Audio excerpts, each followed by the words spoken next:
God had made Abram a promise, but time passed. Years went by, and the promise still seemed distant. Sarai, Abram's wife, grew weary of waiting. She carried the promise in her heart, but not yet in her hands. So Sarai chose a different path. She gave her servant Hagar to Abram, believing that human effort could accomplish what patience could not. Hagar conceived, and tension quickly filled the household. Pride, resentment, and pain replaced peace. Feeling mistreated, Hagar fled into the wilderness. But God found her there. By a spring of water in the desert, the angel of the Lord spoke to Hagar. God saw her. God heard her.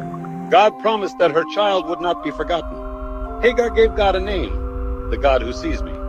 She returned, carrying both a child and a promise from God. Years later, God spoke again to Abram. This time, God did not change the promise.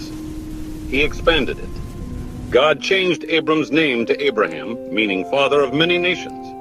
Sarai became Sarah, a name filled with destiny.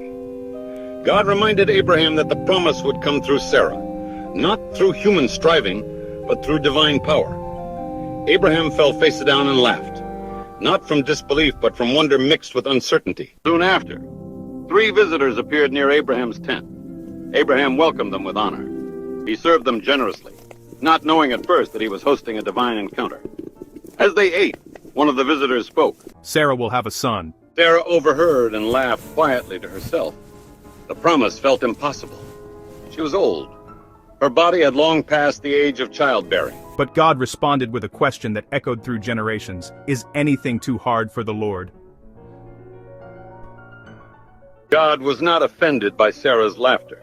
He was inviting her to trust. As the visitors departed, God revealed his plans to Abraham, both blessing and judgment. Abraham stood in the gap, interceding with humility and boldness. He appealed to God's mercy, revealing a heart aligned with compassion. The promise was still alive. The timing was still God's.